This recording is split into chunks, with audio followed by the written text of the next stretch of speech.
Om Swastiastu. Perkenalkan, nama saya Imade Pramana Vijaya dengan NIM 19150910113. Jadi di sini saya akan membahas tentang apa sih kesalahan-kesalahan dari BPNN yang sering terjadi. Eh, Mungkin orang awam atau pemula seperti saya sering atau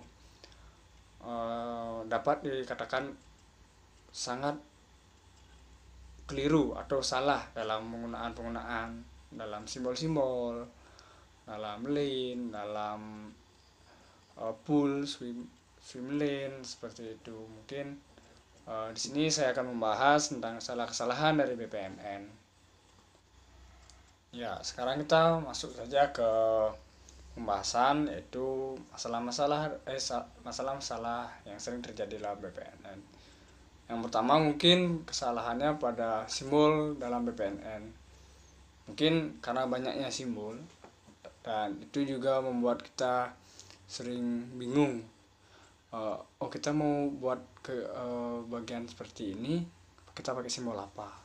Seperti itu mungkin kalau orang awam seperti saya atau baru-baru kenal dengan BPMN mungkin banyak sekali simbol-simbol yang mengelirukan. Seperti halnya dengan menggunakan jalur atau garis penghubung. Jadi dalam garis penghubung itu kan ada aturan, misalkan kita antar pool 1 dan pool 2 kita itu biasanya bingung harus menggunakan garis putus-putus dengan panah atau garis lurus dengan panah atau menggunakan garis putus-putus saja. Di situ mungkin banyak kekeliruan. Jadi kalau kita menghubungkan antar pool ini, kita tuh bisa menggunakan di sana dengan garis putus-putus. Jadi jika kita menghubungkannya antara swim lane aja, kita bisa menggunakannya garis lurus. Terus di sini juga ada kesalahan yaitu menggunakan aliran urutan antar kumpulan. Jadi di sini antar kumpulan itu pool pertama dan pool kedua itu harus dihubungkan dengan jalur. Nah, di situ juga yang seperti tadi kita menggunakan apa? Kalau pool misalnya kita harus menggunakan garis putus-putus, garis jalur putus-putus, dan swim lane kita harus menggunakan lurus garis seperti itu.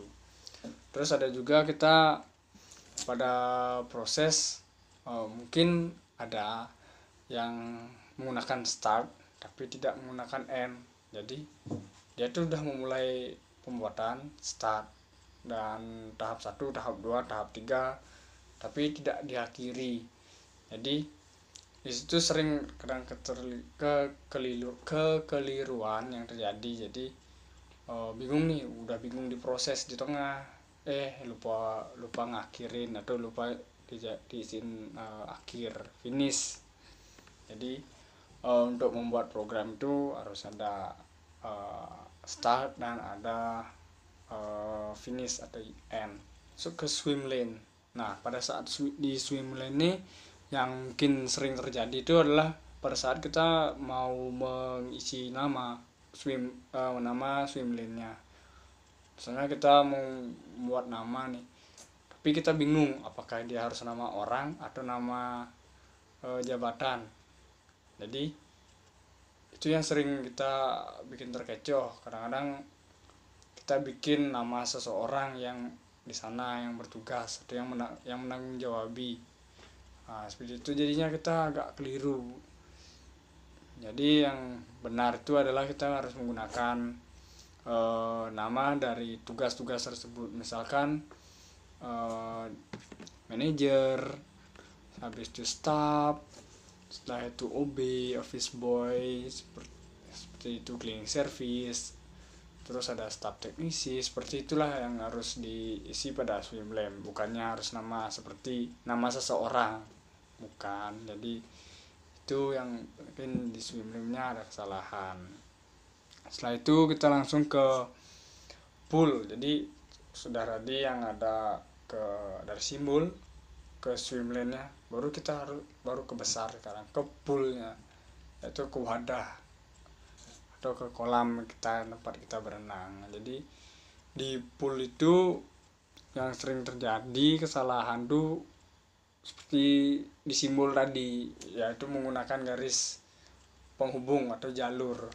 Itu yang sering salah digunakan pada pool. Jadi pada saat kita menghubungkan pool 1 dan pool 2, kita sering bingung nih jalurnya harus apakah jalur putus-putus atau jalurnya harus jalur lurus. Jadi di sana di pool itu kita harus menggunakan jalur lurus. Nah, selain itu juga ada kesalahan-kesalahan, yaitu nama tidak ada artinya. Jadi kita mengetikkan sana suatu proses atau relasi, kita beri nama, tapi namanya itu tidak memiliki arti, tapi ambigu ya.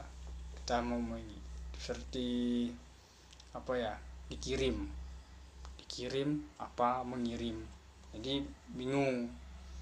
Di sana kita harus membaca dari diagramnya itu harus bagaimana. Jadi terus ada juga nama terlalu panjang atau terlalu pendek. Jadi nama juga tidak boleh terlalu panjang atau bertele-tele, terus tidak boleh harus pendek juga. Tapi nama itu yang lebih baik digunakan tuh namanya udah memiliki arti atau mudah dimengerti oleh pembaca dari diagram. Satu, ada juga nama tidak konsisten. Jadi dari nama-nama yang dibuat, misalkan ada dua proses yang sama tapi menggunakan nama yang berbeda, jadi kan di sana tidak konsisten untuk penamaan dari sebuah diagram. Nama terlalu samar. Jadi pada nama terlalu samar ini apa sih penyebabnya?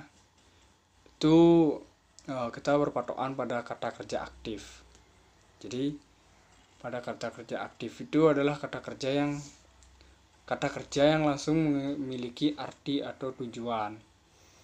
Misalkan dikirim, pasti ada kita itu sudah melakukan suatu proses.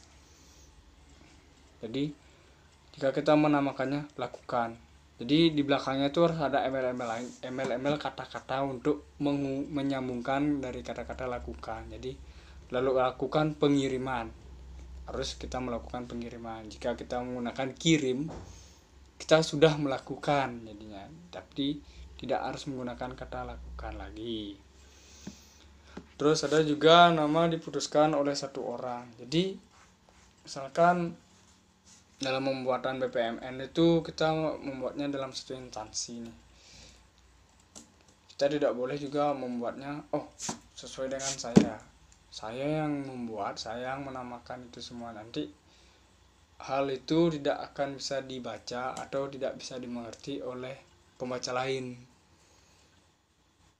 Jadi kita harus memutuskan dengan tim, atau misalnya kita akan membuat di suatu perusahaan, pasti kita tidak akan sendiri membuatnya.